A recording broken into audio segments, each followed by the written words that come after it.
Bon, Serigne Saliou Sall, coordinateur KS dans la région de Thiès. KS c'est le collectif des acteurs de l'eau en. waaw lii sababu daje bi tey defe na leen rek la muy loi bi nga xam ne dal na ci suñu kaw muy la loi 2020 di la loi 2024 la loi 2020 04 du 8 janvier 2020 defe naa fan yëpp yéen a ngi dégg ministre bi mi ngi ciy wax. Tout récemment ñëw na gouvernance dafa benn CRD muy loi boo xam ne dañ koy rafetlu bu baax a baax parce que ku nekk bëgg nga sa dëkk set defe non contre ñu loi bi mais liñ ciy wax mooy yàkkamti gi nga xam ne ministre bi dugal na ko ci parce que loi bu toll noonu mesure yi toll noonu nga war koo appliquer nga ni léegi délai bi 3 mois la parce que ñëpp xam nañ ni le 20 avril la wax ne la koy arrêté loolu mooy njàqare gi ñu ci am ak tiit gi nga xam ne am nañ ko ci loolu. Parce que bu ñu fàtte ni ñoom ñun ay entrepreneur lañu te avant ñuy installer kenn ku ci nekk état moo la jox autorisation Fra bi nga xam ne ci ngay dawal muy loo xam ni doonul loo xam ne dañ koo tere woon ci dëkk bi defuñu koy d'une manière clandestine ba ngay xëy ni tey dafay jóge ñu gëm ni loi bu toll noonu buñ ko joxee moom war koo teg war na mën a woo acteurs yi nga xam ne ñoom la ko séqal ñu waxtaan ak ñoom mais non seulement defu ko muy le ministre deful loolu. biñ ko bindee lettre pour mu tontu ñu recevoir nañu mais léttuñu firiwuñu le lendemain ñëw na Thiès ñu dégg ko mu ni waat day appliquer même loi bi le 20 incha allah da koy appliquer beneen biñ ci gën a naqari mooy bu fekkonte ni loolu da koy def sax d'une manière boo xam ni dinañ xam ni kii respecté nañu mais le ministre sens bi mu am da koo xamul muy ñi ko yàlla booleel parce que defe naa boobu ba tey mën nañoo dégg ci beneen manière. mais yàlla dogal na comité directeur bi ay boroomi xam-xam ñoo fa nekk ay kilifa ñoo fa nekk ñu yàlla yar nag parce que ku dégg seen communication xam ne mosu ñoo déborder mais ki ñu ko séqal moom moo ñu respecté bul nawloo wuñu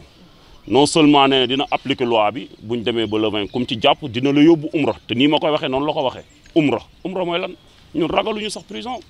kon moom bu tànnee di ñu yóbbu umra muy màkk lieu bu neex dañ koy ñaan yàlla bu ñuy yóbbu umra na ko def 6 mois. Tout récemment dégg dañ ko dem defaan Tamba def fa CRD di ñu méngale ak ay sàcc naan sàcc yi sax boo leen waxee ñu ne waaw dañuy liggéey mais ñun dañuy liggéey ñoom lañ demandé woon jox ñu autorisation Fra mais duñu ay valeur nag ñu ngi ko koy xamal duñu ay sàcc. non bari na parce que comme liñ la wax fi mu toll nii loi bi boo gisee ñu ciy xaru nii presque lu tolloog juróom-ñett téeméeri usine ndox yu war a tëj dèjà te kenn ku ci nekk lourd financement nga def pour mën a installer loolu machine yooyu buñ ko jëlee. amul lu mën a defaru dul ndox sachet léegi bu ñu nee sachet dootul dugg loolu ferraille lay dem mais ferraille seerul Sénégal kilo juróom kon ñu jàpp ne bu investissement bu toll noonu bu ko nit ki defee nga war ko fay jëlee war nga koo mën a woo ni ko kaay ñu waxtaan ñu xool ndaka laa lay accompagner ba nga mën a alterner jàppale ma sama programme ñu jàppale ko te loolu ñun bañuñu ko. li ciy yëngut ci nit bari na comme li ñu ko wax plus de 10 000 personnes employées direct fukki junni ci loo xam ni dañ leen employé direct. ak fanweeri junni yoo xam ne ay employé indirect lañu mais ñun ñëpp fi mu toll nii état da leen di yóbbuwaat ñu dem chômage technique far force te defe naa le président Macky Sall moom la ñuy waxal léegi parce que amatuñ dara lu ñuy wax ak le ministre nañu dimbali ba loolu lépp moom bu mu ko seetaan muy am ñu ngi koy sàkku nañu woo ñu waxtaan ci loolu. beneen risque bi nga xam ne am na ko mooy financement yooyu seeni borom yëkkati ko def ku nekk xam na ni ci banques yi lañ koy jëlee te banque Sénégal kenn du ko wax kenn ku nekk xam na banques yi li muy liggéeyandoo ak ñun. te defe naa gor su nekk bëggul ñuy xaw yi suturaam te ku nekk xam na ni huissier du dox guddi bëccëg lay dox ndare kàmb kon ñi ngi ñaan le président de la république sa population ñoom la ñu menacé ñoom la seen vie nekk en risque kon nañu woo ngir yàlla ak yonent bi waxtaan ak ñun xool yéen solution la ñuy jàppale ñu xool moom ndaka lañ koy accompagner ci programme bi nga xam ne bëgg na ko ñu ngi koy ñaan ci loolu. non ñun nee nañu loi bi ñun ñoo njëkk a apprécier ni loi bu baax la. parce que ku nekk xam na ni sachet yi li muy def ci dëkk bi matière plastique ku nekk xam na ni muy def ci dëkk bi waxuñu ni baaxul te pare nañu à 100% pour jàppale ko ci loolu li ñuy wax kay mooy sensibilisation bi mu bëgg a def te tàmbaleegu ko ci délai de 3 mois nga damay sensibiliser ci investissement bu toll noonu nit ñi def ko loolay suñu problème ñun ak diggante bi lan la ñuy def nañu may temps lan lay yàkkamti le ministre CEDEAO nee na 2025 même France gi nga xam ne may na population ba 2040 kon moom lan lay daw ba daanu le ministre nañu may ñu toog waxtaan ñu xool ndaka la ñuy alterner xool ndaka la ñuy def ak banques yi mën a génne seen i prêt libre ñun mën leen a accompagner ci li ñuy def. waaw proposition bu njëkk bi ñu ko wax mooy nañu renvoyer délai bi fii ak 2025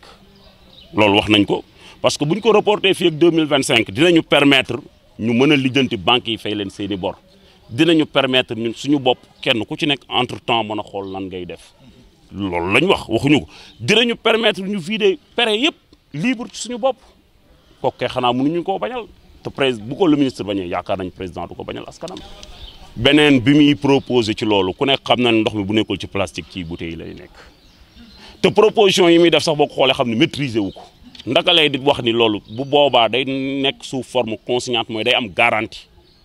waaw ndoxu bouteille ndaka nga koy garantie la koo xam ne tey par exemple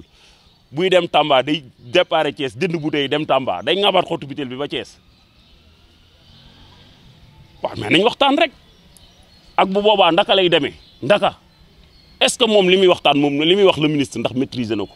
te imagine toi yow booy dem Dakar da ngay jàdd benn boutique jënd benn bouteille da nga fay bàyyi garantie ŋàbbe xottu butéel Dakar ba Thiès di ko indiwaat est-ce que dina la ko jaral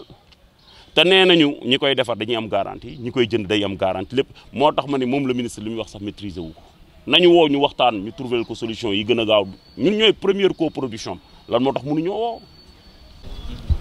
waaw li ñu jot a xayma fi mu toll nii ci Thiès usines yi toll nañ ci 68 yu ñu recensé te ëpp na ko bu dee employé direct yi toll na ci juróom-ñetti téeméer ak juróom-ñaar fukk ak juróom-benn ci liñ jot a xam bu dee employé indirect yi ëpp na ñaari junni ak ñetti téeméer kon loolu déjà monsieur le président de la république war na cee bàyyi xel du lu ndaw yooyu yëpp ñu war leen a yóbbu nag ci loo xam dañuy delluwaat chômage te as gor bala boo goree day góor ci dara felewoo Barça Barzak bi damay ragal moom la bëgg mu dellusiwaat xanaa jigéen ñi ci suturlawu bul xam nu mu toll ci lii demal garage wala nga dem marché central loo nga dem jigéen ju xëy bu xëyee dina jël ñaari paquetu ndox jaay ko soo ko dem dépense ji kon monsieur le président bàyyil xel. Diop, je suis porte-parole du jour du CAES pour cette manifestation locale organisée donc par nos amis des acteurs de l'eau en sachet qui sont à Thiès. Je voudrais faire peut-être, je voudrais lancer ce qu'on appelle un cri de cœur à l'endroit du peuple sénégalais, au premier chef duquel se trouve le président de la République, son Excellence, M. Macky Sall, au président de l'Assemblée nationale, à la présidente du HCCT, à la présidente du Conseil économique et social, au président du Parlement de la CEDEAO, aux médiateurs de la République, à tous les chefs religieux et coutumiers du Sénégal et à l'ensemble du peuple sénégalais sur les conséquences sans précédent de l'application immédiate et intégrale de la loi 2020-04 du 8 janvier 2020 portant interdiction des sachets plastiques. Monsieur le Président de la République, saviez-vous qu'à la date du 20 avril, plus de 700 PME vont fermer et retrouver leur outil de travail à la ferraille parce que ne servant à rien s'il n'y a plus de sachets plastiques. Saviez-vous, Monsieur le Président de la République, que ces centaines de PME ont acquis leur financement grâce aux prêts bancaires, pour la plupart après nantissement et hypothèque? Saviez-vous, Monsieur le Président de la République, que ces PME font 30 000 emplois qui seront en un seul jour au chômage? Saviez-vous, Monsieur le Président de la République, que des centaines de milliers de familles vont vivre dans la précarité, la pauvreté, sans compter la déscolarisation des enfants? Saviez-vous, Monsieur le Président de la République, que la date du 20 avril, la majeure partie des populations du Sénégal seront privées d'une bonne eau parce que n'ayant pas les moyens de se payer d'une eau en bouteille? Saviez-vous, Monsieur le Président de la République, que des maladies que vous avez combattues après maintes efforts par vos vaillantes politiques risquent de ressurgir? Je veux parler de la dysenterie, du choléra, de la tuberculose que nous avons participé à vaincre grâce à l'eau que nous offrons à la population. Croyez-vous, Monsieur le Président de la République, qu'un délai de 3 mois est raisonnable pour des entrepreneurs pour amortir leur investissement et être à jour sur leur encours bancaire? Nous pensons que 3 mois est très peu suffisant, Monsieur le Président de la République. Monsieur le Président de la République, vous êtes le garant des institutions.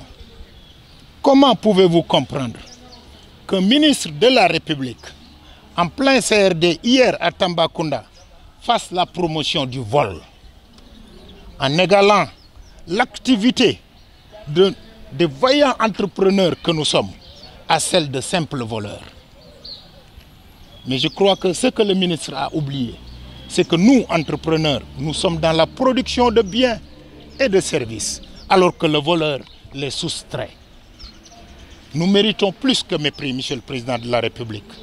pour avoir contribué à un accès plus démocratique à une eau potable. Nous méritons, Monsieur le Président de la République, plus que du mépris, pour avoir participé fortement à la régression de ces maladies que je viens de citer. Monsieur le Président de la République, nous, acteurs de l'eau en sachet, pensons que nous méritons plus que du mépris pour avoir contribué à votre politique d'emploi envers les jeunes et envers les femmes. Je crois que vous nous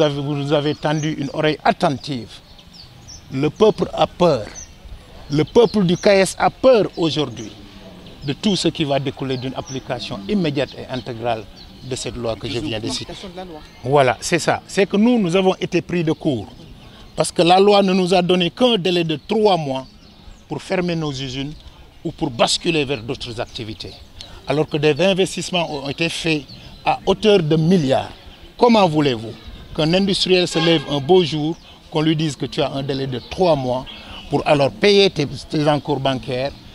faire tes amortissements, ou bien vous allez fermer? Nous pensons donc impérativement qu'il nous faut un recul de cette date, qu'il faut caler sur celle qui a été proposée au niveau de la CEDEAO et qui se trouve être à la date du 2020. En plus du report, c'est que le report nous permettra d'abord de payer nos dettes, d'amortir nos investissements et de nous préparer à un basculement vers là où les autorités veulent que nous allons. C'est ça l'intérêt du report. Si jamais ce délai n'était pas, ne vous est pas accordé? Nous osons espérer que nous sommes dans un pays démocratique. Nous osons espérer que ceux qui nous écoutent et qui se trouvent être les autorités de ce pays sont des gens responsables, sont des gens ouverts, sont des gens compréhensifs pour comprendre que notre cri du cœur là n'est pas un cri du cœur qui est basé sur des intérêts purement personnels. En clair, vous n'êtes pas contre la loi? Nous ne sommes pas du tout contre le principe, les principes directeurs que dégage la loi. Parce qu'en fin de compte, la loi, ce qu'elle vise, c'est de protéger notre environnement. Donc sur ce, nous ne sommes pas contre la loi, mais nous sommes simplement contre le processus que la loi a, la précipitation avec laquelle la loi a été mise sur pied. Oui, en vérité, il y a des alternatives contre le sachet en plastique, parce qu'il y a des bouteilles en plastique. Mais pour dire vrai, le plastique reste le plastique. Le ministre nous dit, oui, vos sachets plastiques salissent la terre, salissent les mers, les océans, salissent nos villes et nos campagnes.